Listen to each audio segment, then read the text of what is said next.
சந்தோஷமா மகிழ்ச்சியா இருக்கிறீங்களா? இந்த இடம் எப்படி இருக்கு? பார்க்க அழகா இருக்குதா? நம்ம பிளசண்டான ஒரு இடம். நமக்கு ஆண்டவர் பொதுவாழ்வு மருத்துவமனை கட்டி இருக்கிறார்ல, அதுக்குள்ளதான் இந்த இடம். அழகான ஒரு பார்க் அமைச்சிருக்கிறோம்.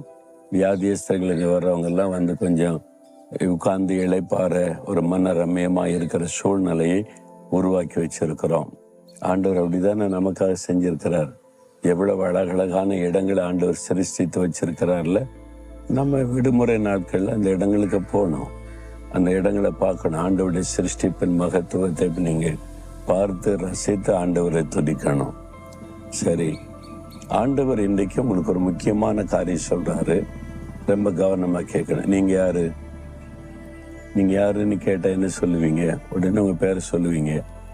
இல்லை நீ யாரு, எந்த ஊரு அப்படின்னு கேட்டா ஊர் பேரு, டிஸ்ட்ரிக்ட் பேரு எல்லாம் சொல்லுவீங்க. அப்பா பேரு, குடும்பத்தின் பேர் எல்லாம் சொல்லுவீங்க. அண்ணன் கேட்டா, யாரு கேட்டாக்கு என்ன வேலை செய்றீங்க, அதை கம்பீரமா சொல்லுவீங்க. நான் பேங்க்ல மேனேஜர் அப்படின்னீங்க, காலேஜில் ப்ரொஃபஸர் அப்படின்னீங்க. அல்லது என்ன வேலை செய்றீங்களோ அது ஒரு மரியாதையா பெருமையா சொல்லுவீங்க. ஆனா இங்க ஆண்டவர் ஒரு காரியம் சொல்றாரு.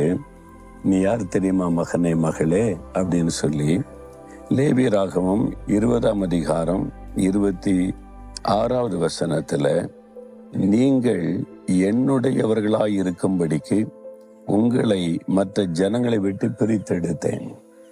ஆண்டவர் சொல்ல, நீங்கள் என்னுடையவர்களா இருக்கணும், அதனால மற்ற ஜனத்தை விட்டு நான் உங்களை பிரிச்சு எடுத்திருக்கிறேன் அப்படின்னு சொல்றாரு. எவ்வளவு பெரிய பாக்கியம்ல. முழு உலகத்துல எத்தனை கோடி மக்கள் வசிக்கிறாங்க. உங்க தேசத்துல நீங்க இருக்கிற இடத்துல எவ்வளவு லட்சக்கணக்கான மக்கள் இருக்கிறாங்க. அவ்வளவு பேருக்கு மத்தியில உங்களை ஆண்டவர் தெரிந்து கொண்டு, நீ என்னுடையவன், என்னுடையவள், நீ என்னுடைய மகன்பா, என்னுடைய மகள், எனக்கு சொந்தம்னு சொல்லுவதற்கு மற்ற ஜனங்களை விட்டு ஆண்டவர் பிரித்து எடுத்திருக்கிறாராம். அது எவ்வளவு பெருமை இல்லை? அவரால் தெரிந்து கொள்ளப்பட்டு பிரித்து எடுக்கப்பட்டு அவருக்கு சொந்தமா இருப்பாரு. அப்ப நீ என்ன சொல்ல, நான் இயேசுக்கு சொந்தம், அவர் என்னை தெரிந்தெடுத்து பிரித்தெடுத்து அவருடைய பாதுகாப்புல என்னை வச்சிருக்கிறாரு அப்படி சொல்லும் போதே மகிழ்ச்சி தானே. நீங்க வாழ்றது உலகத்துலதான். உலக மக்களை போல எல்லா வேலைகளையும் செய்யணும், உழைக்கணும் எல்லாம் தான். ஆனா நீங்க அவங்கள போல வாழ்வதற்கு அழைக்கப்படலை, பிரித்தெடுக்கப்பட்டவங்க. எப்போ மனதில் வைக்கணும், இயேசு சொன்னார், நான் உலகத்தான் அல்லாதது போல நீங்களும் உலகத்தார் அல்ல.